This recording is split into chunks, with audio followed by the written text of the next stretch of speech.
Hey guys, Papercut here, back another replay review. This time we have Mo Gadishu. He is a bronze HRE player. Reach out to me on Reddit asking for me to review one of his games and give him some tips, which I love replay reviewing bronze players. I love helping out people brand new to the game or just new to RTS. So let's jump in and give him some advice. First, I just started the game and I already noticed small things. So we're going to talk about small things, we're going to talk about bigger things you want to be focused on. The bigger things are things you want to try to hold on to in the next games, but as much as possible, if you can maintain some of these smaller tips, I'm here for it. So I know the build order for HRE is 3 on sheep and 3 to gold. What I want you to do, what I like that you immediately started queuing villagers, here's what you should do to make sure you don't have this like very awkward everyone kind of standing here thing. When the game jumps in, box over all your villagers, right click on sheep, box over, you should have a hotkey for your TC. I put it on the side of my mouse. I hotkey my TC in QQQ, grab your scout, put them on 1, so control 1, send them into the middle of the map.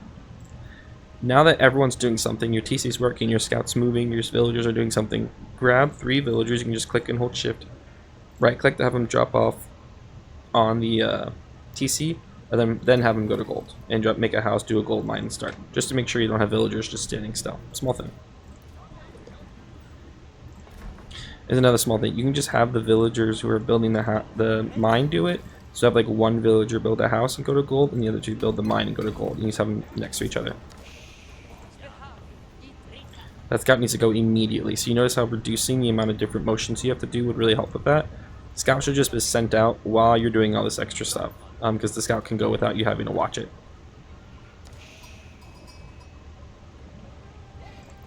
Okay, so I want you to do a little bit wider scouting path. I want you to try to get all the way to the middle of the map, then cut to the side, come all the way around and get back here by the 3-minute mark. What you want to do as wide of an initial curl as possible, so you can just get as maximum amount of sheep. Also shows you all the resources you have nearby. Drop off your TC. You can come back over here, go all the way back to your opponent's space, check what they're opening up with, and then scout everything else that you need to scout. But you want to get back to your opponent's space by the time they're aging out, which is usually around when you're aging out. Good, don't leave the prelate out here for too long. Bring the prelate in a little bit closer. You only need the prelate to do 1 inspiration, and then he should come back and just be on the food bills. Good catch. So you will do well if you are just consistently making villagers, just consistently getting your scout moving. So you notice how having too much inspiration on your gold villagers, you have enough gold to age up and not enough food. That's because you kept your prelate too close to the gold villagers and not focus on the food villagers. You only need to do 1 extra gather of gold with your prelate. Okay, let's talk Aachen placement. Aachen, as much as possible, should be set up on resources, and if possible, behind your TC for safety, because it's going to become where all your farms go, right? So you don't want it into the side in front of your TC. So what do you want? You generally want food or wood, because you need a lot of wood to do things. You need wood to make farms, you need wood to make production, you need wood to make towers, things like that. So I would have liked it right here.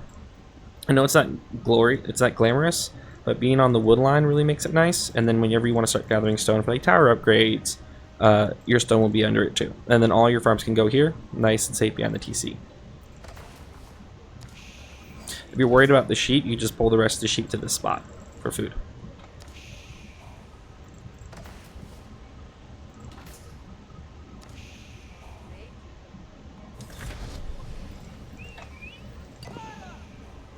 Because you're going to see what your opponent is doing. He's dropped a barbican on gold. He is getting food, he's getting a little bit of stone. Don't know why. Excuse me. It's late where I'm at, so I apologize for that. You want to check to see what he's starting to open up with. So what I'm looking for. You want to look for clues that tell you what he's trying to do, which will then tell you what you should try to do. So for example, if he had like 6 on stone, that tells me second TC. He wants to go second TC, which means you can fast castle, or you can make units and push and try to destroy his second TC, things like that.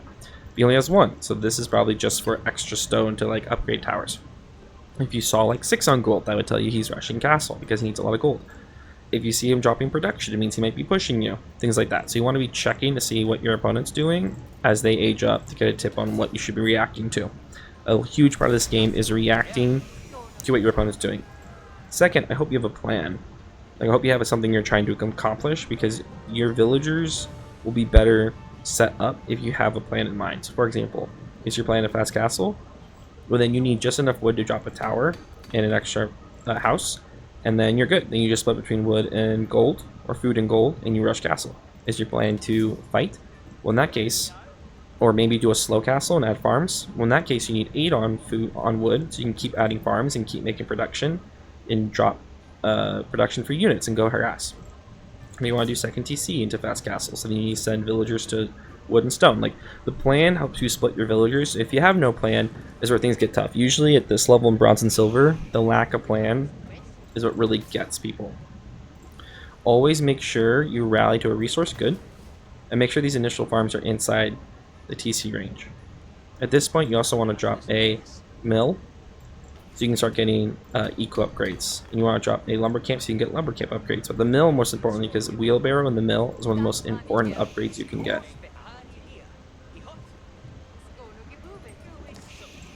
As much as possible, you don't want your villagers not doing anything. If they ever get stuck like this, they should go on the berries and have them just be working on the berries, so they're not sitting here not doing anything. You're gonna need to check what's in this corner and down here. So it looks like you're fast castling while adding farms. So if you have an Aachen chapel set up like this, one, never build things inside the radius. So this house should not have gone here. The house should have gone like up here, or over here, or over here. 2, it looks like you're fast castling. It's always a good idea, just in case he's pushing you, that you send 5 to stone. So you should have pulled like 5 food villagers to do 1 round of stone, so you could upgrade. Actually, you don't need 5. You only need 4 vills. So you could add 4 vills to do 1 round of stone pickup to get the arrow slits upgrade. Arrow slits is huge because it increases the range of the tower and allows it to shoot without villagers in it, and increases its damage as well.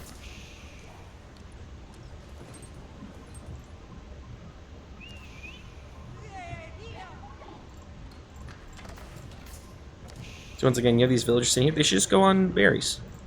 Berries aren't the best resource in the world, but it's better than having them do nothing. You never want villagers idle like this. I do like how you keep making villagers, but you really need to make sure you get them on berries, and then you can do wheelbarrow and horticulture, which increase the berries. You could also send them to deer. Deer is a really good food resource.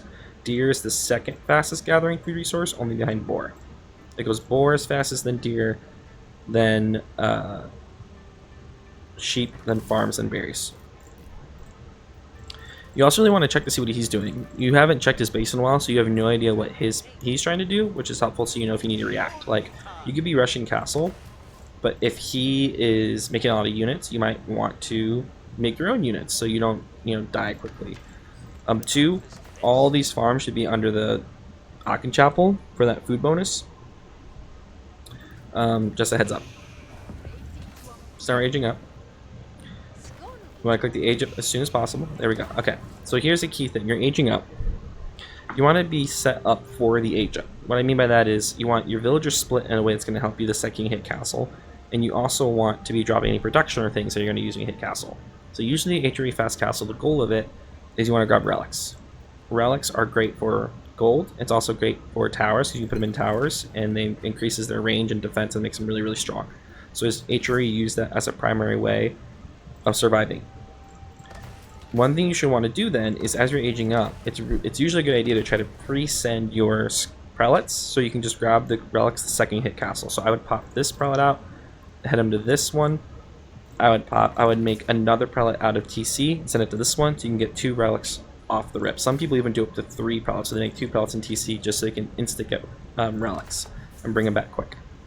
2, what are you going to use as your pressure unit? A very common thing for a fast castle is to drop a stable, because knights are a really strong castle unit and they're fast, so you can use it to raid your opponent, keep him in his base while you grab relics. And at that point you can either decide maybe you just want to go all in castle, especially because you have so much free gold from the relics, or at that point you might want to rush imp, drop Swabia, really boost your eco, and win an Imperial by just making a lot of meta arms fully upgraded. Another key part is you want a lot of villagers on gold at first. So 10 villagers on gold would actually be your goal until you get relics. Okay, drop in the stable. Comes to Regnets. 4 on stone is a lot. I've done 3 or 2. I think you're getting it for upgrades. A key thing to do is whenever you have villagers building a landmark, have them build, right click on the landmark, and then hold shift and right click to where you want them to go after, so they don't pause after this, but they go straight to the berries. Keep queuing, keep queuing. It's a long time to not, so I think you missed a villager there basically. So what you should want to do is have like a cycle of actions that you're taking. So like you're always checking TC adding bills. You're always making units. Like I make bills, I make units, I check my resources, I move based on the resources that I need. So you're getting this relic. Relic should have popped out of the Aachen and gotten the one up here. You dropped a stable, but you're making horsemen. Why? Horsemen are not as strong as knights, and you haven't upgraded them. They're so feudal. You see? You saw this upgrade to go castle. Instead, I would just make knights, which are more expensive, but they do more damage. And you use them. And what you want to do is have your scout go with the knight and check to see where his villagers are, so you can try to hit them and kill them with your knight and make him run around. One thing I noticed though is that you haven't scouted his base at all in a very, very long time. You notice your scout sitting here? It's kind of useless for your scout. It's actually better for your scout to be rotating around your opponent's base so you know what he's doing. You know that he has a second TC next to a relic here. You know his villagers are on this wood line that is away from his TC. You know he's about to run out of sheep and he'll need to go on berries. All these things are helpful because maybe since you see a second TC, you want to rush him with units. Maybe you want to rush Imperial because if someone goes a second TC, they won't have as many resources and they'll be slow. But you actually have an opening to win here, purely based off the fact that he's 2 TC with really no units right now, and he's still in feudal. But your scout's sitting here just means you're kind of playing off vibes instead of playing off information. As much as possible, we want to play off information.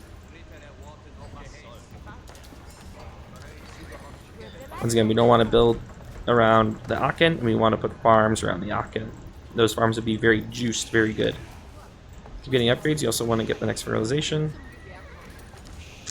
Why are the horsemen? Oh, with the horsemen defending him. So here's the thing. One, you wouldn't need to defend him if you had scouted him because you know he doesn't have units. Two, you actually defend the relics by rushing him with units. If you had knights attacking, he would be chasing your knights, which would protect your relics in a way because his units have to stay at base to stop your knight raids. Okay, now you can go Swabia. Put the relic in that one. Oh, don't tell me you are. Okay, that's good. Thought you were gonna go L's back for a second. I was like, no. So he just hit castle. Now you're an imp, which is gonna be great. How do you win an imp? You want to pick a comp that's really good, and for HRE, that's just generally going all in on men-at-arms and Lanceneck. But you want to mix them, because pure Lanceneck can be killed by archers or Zugno for him. But if you mix in men-at-arms and Lanceneck, it makes it harder for him to target fire. So men-at-arms are your tanks, while Lanceneck do your damage.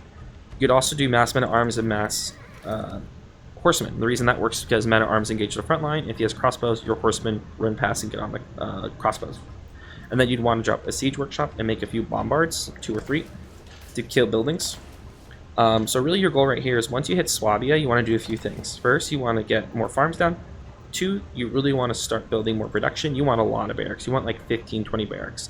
So Swabia should just automatically kind of go on wood.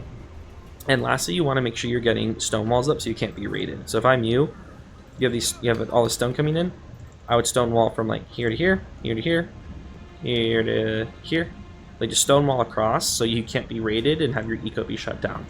But a key part is just keep getting these outposts up and getting springholds or cannon emplacements now. You want cannon emplacements and just put them all around your eco so he can't raid because those are very, very good.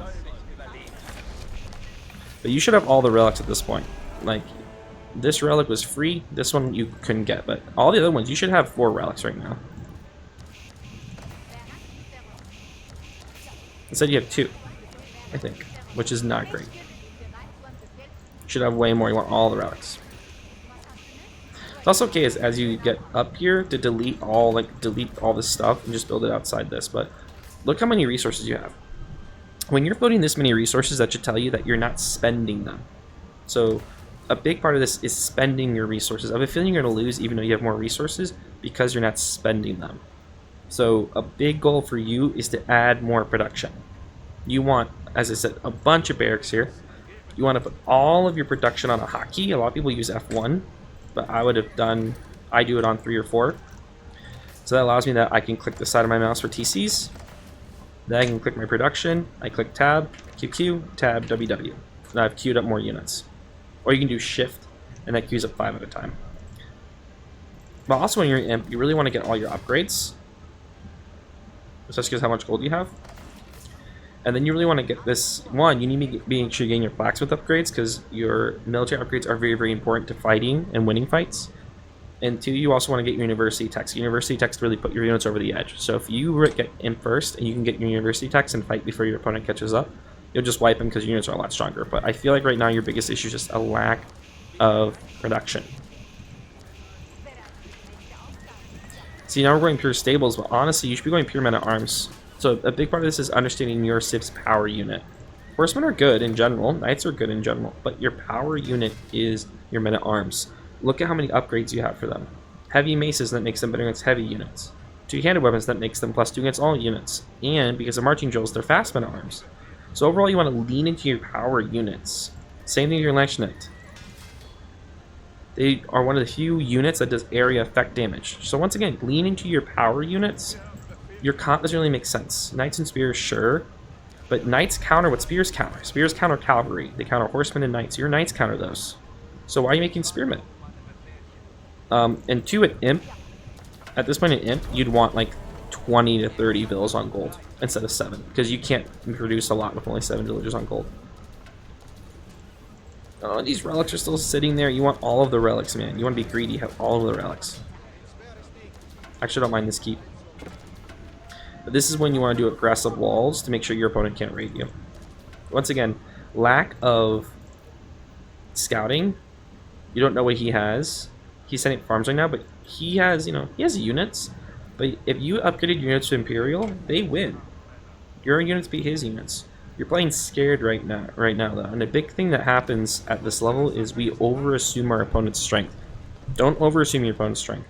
First, you could just send a scout forward and see what he has, which your units counter his and are better. Well, nested bees are an issue. But 2, it allows you, if you see a unit that you don't have countered, you can switch to it. Like if you see he has a lot of crossbows, well, that's horsemen. Spring ults, nested bees, that's culverins, which you have.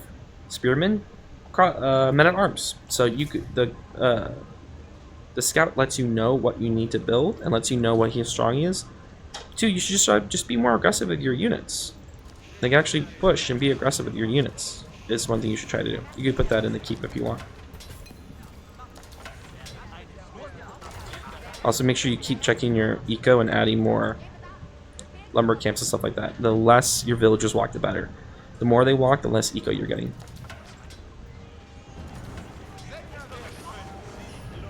You're just taking too long. See, you missed your chance. You had this window where you hit Imperial, and your opponent hasn't hit Imperial yet, but you could have pushed in and really done damage, and you missed that window. Don't play scared. Don't play scared. You use too many spearmen. See, that's another thing. Your men-at-arms are hard to counter. Spearmen don't counter them. His men-at-arms lose to your men-at-arms. It's only crossbows, but if you did horsemen men-at-arms, you'd get that. Second, I see you doing something that a lot of players do at this level, which is you're right-clicking on a unit, which causes all of your units to try to fight that one unit. Instead, you should do a move, where if you have your units, you click A, and then left-click near them, so they all run onto those units. And then you want to try to have your units in separate amounts. So like knights, you'd want on 2, and spearmen you want on 1, and spearmen you want on 2. Knights, you could have clicked 1, ran past, and killed his siege, while 2, your spearmen are fighting his spearmen. That's an example. And you also a lot of military. The problem is that you have no production. You have production for cavalry, but even then, look at your resources. If you're floating this many resources, that means you don't have enough production. That's what this game really comes down to. You're not French. Pure Knights isn't the way to go as HRE. Because look, he double counters you right now. You're running Pure Knights, and he's running Spearman Crossbow. That's a double counter. Both those units counter your units. So what this means is you're not asking yourself, what does my opponent have? What should I run in response to counter him? Mangonel is a good idea, but it came a little late. Honestly, what you can do at this point, if you had men-at-arms, is your knights could run past while your men-at-arms are fighting, and your knights can then run past onto his eco and be killing his villagers, which would be really, really good. Instead, you're just taking this fight, but not using your mobility. If he's pure siege and infantry, your knights are faster than him. So you just run your knights past and just start sniping villas and running through his eco, which does a lot of damage. That'd be a better move than taking this fight. But I don't know why you're making spears, because he doesn't have any units that spears counter. You should just be doing men-at-arms and lance knights. And this is just not stopping and asking, like, looking at what he has and boxing over and going, oh yeah, all his units counter mine. Like, this is just, you know, the definition of insanity, trying to do the same thing over and over again. At some point, too, you want to look at your eco and go, man, I have a lot of food, but I'm really struggling on gold. What should I do? In that case, you'd want to take a bunch of villagers off wood or food and go to gold, because gold is the thing holding you back right now. And there's plenty of gold on the map. Look at all this gold that's still on the map. Also, with that much stone, you could secure a position with this big gold by dropping a keep right here. As HRE, another key thing you can do is build prelates. Have the prelates be with these big groups of villagers to really buff up their gather rate.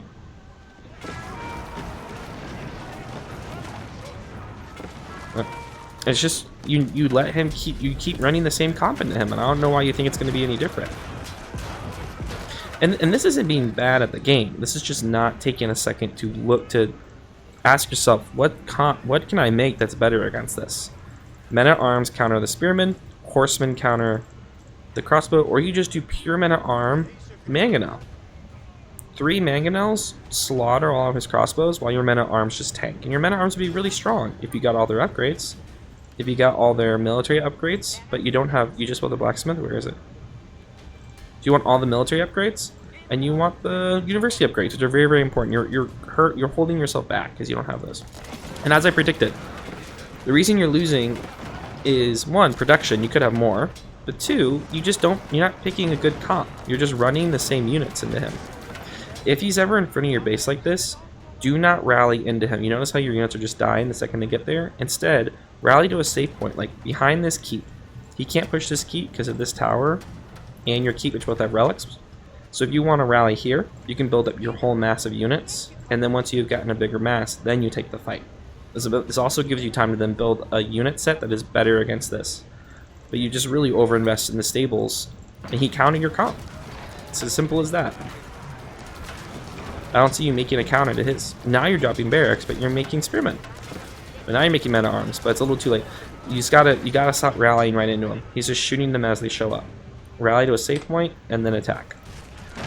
But you had a better eco than him. Look at this. Your eco's better in every facet of the game. He just had a better comp than you and played more patiently. Yeah.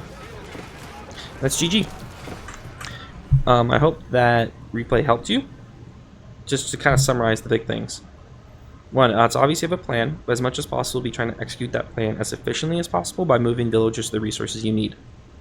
2, be more aggressive with your units, especially if you beat opponents to ages.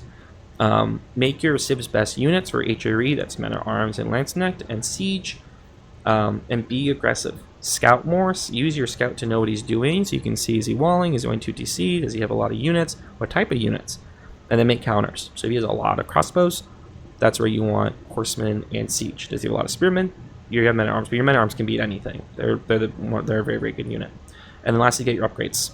Get your upgrades. You got eco, but you need military upgrades, especially those university ones when you hit imp. But overall, hope that was helpful to you. And if you're interested in coaching, let me know. My Discord's in the description below. And good luck on your game.